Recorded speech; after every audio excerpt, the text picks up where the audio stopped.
As the government yesterday announced that every person above the age of 18 will be eligible to get vaccinated against COVID-19. This is starting 1st of May. Sangita Reddy, GMD at Apollo Hospitals Group, now joins in on the show. Thank you so much for taking time out, Ms. Reddy. This definitely coming in as a huge breakthrough in the government vaccination policy at the end of the meeting that was chaired by the Prime Minister yesterday. Against the backdrop of this relentless surge in the coronavirus cases, vaccination of the super spreaders as well is definitely the need of the hour, you think?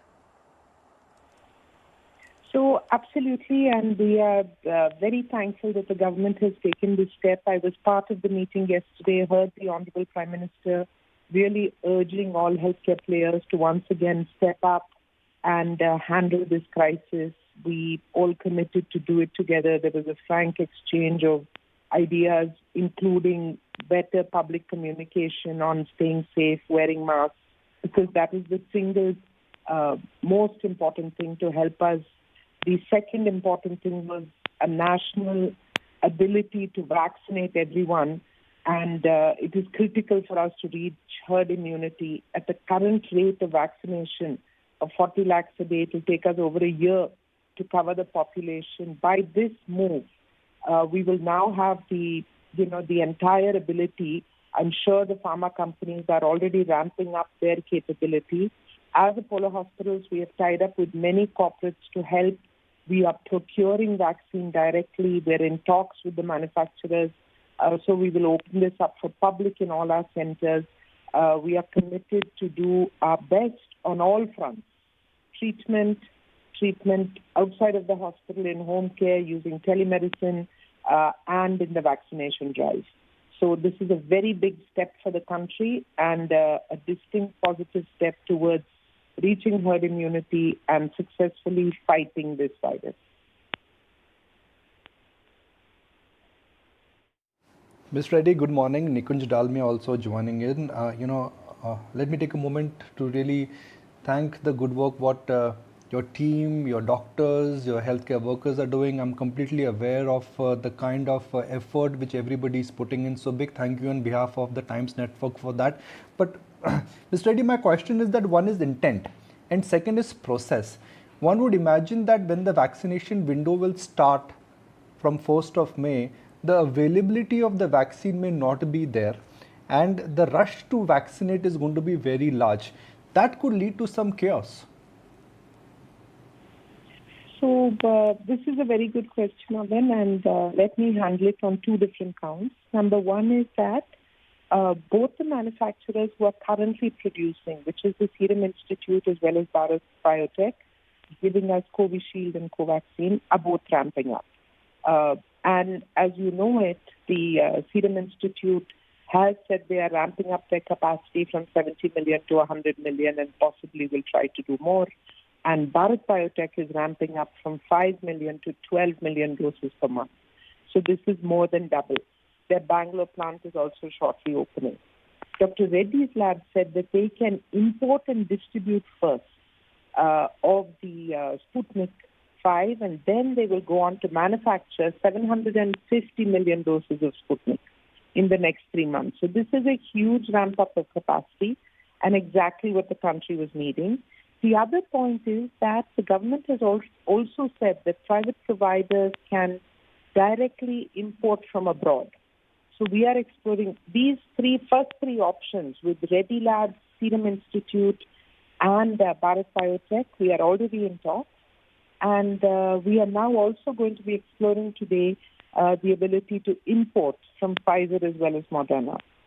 So with this combination, we will definitely, and I'm sure most of the major players will be doing a similar thing. We are ramping up capacity now on giving vaccines, and we already have in place a methodology to register in Apollo on our app 24/7. So we will streamline the process. We currently are operating over 75 centers which are giving the vaccine. We will grow this to over 500 centers who will be giving the vaccine because we're seeking permission from the government to give vaccines in our clinic, on corporate sites. We've already done tie-ups with corporates like I've spoken to you. So from the first, I see a significant ramp up of numbers. In the next few days, we will be able to give you more specifics. But for now, let me just say that we're all very hopeful of stepping up towards this positive next phase. We've already been doing well in the country, but this is a next and very important phase because, very honestly, we need to do over 1.6 crore vaccines per day to reach this, to cover this critical number within, and we should all target that in 3 to 4 months we have reached that herd immunity. So this is the task on hand right now, and everybody must gear up to achieve this. So encouraging to hear that. My final question, Ms. Reddy, is that everybody in India cannot afford the vaccine, but everybody cannot get a free vaccine. Now, given that there would be various, vaccines, and every vaccine, in a sense, will have a different process.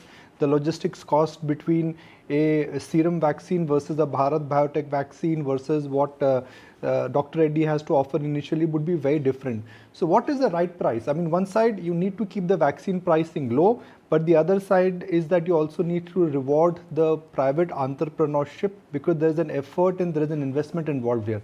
What happens to vaccine pricing then?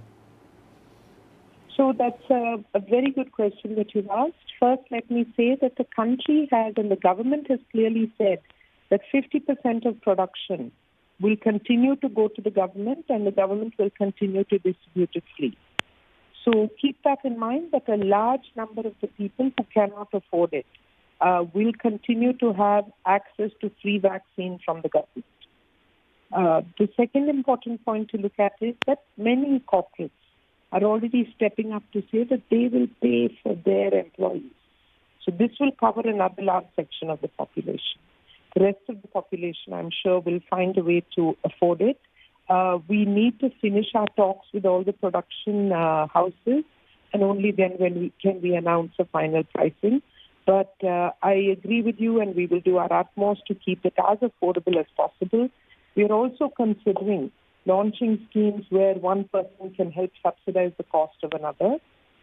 So we're looking at multiple ways to enhance the reach and be as customer-friendly as possible. As you know, Apollo Hospitals has always looked at covering the entire population. So a bulk of our beds are in the general ward and semi-private so that we can treat India's middle class, but we also have the deluxe rooms and the suites. So we will continue to follow a policy like this of reaching out to as many Indians as possible, even through our vaccination plan. Allow me to ask you one final question. I know you have a long day ahead. Every vaccine has a different efficacy, and the data is there in the public domain. When initially the vaccination process started, the choice was not there. You were coming for vaccination, and then the choice of what you want to choose was perhaps not available. Do you see now the choice and the pricing availability would be there? Let's say if you walk into a vaccine center, 3 or 4 vaccines would be there, and then you can choose depending on your understanding of efficacy and the price? So I visualize that this will happen because there are different reasons that also people would choose different vaccines. And so we visualize this will happen. We will be able to give a clearer picture of this scenario in the next few days. But you would be open to using all vaccines from all manufacturers. It's not that you will prioritize one over the other. Yes, 100%.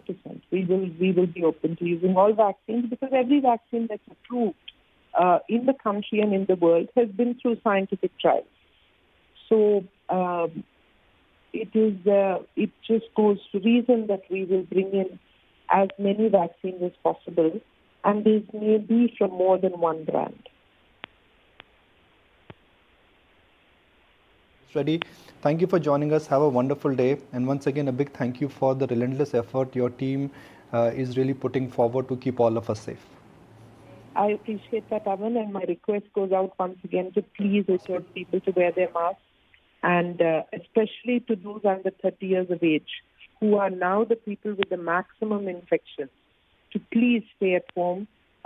It's a disturbing trend, and I would like to use this, your powerful television reach-out medium to communicate to youngsters that after you've been tested positive, you must stay isolated for 15 days. Because even if the fever subsides in 5 to 7 days, you remain infective for 15 days. That means you can continue to spread the virus. So the request is for people who have tested positive to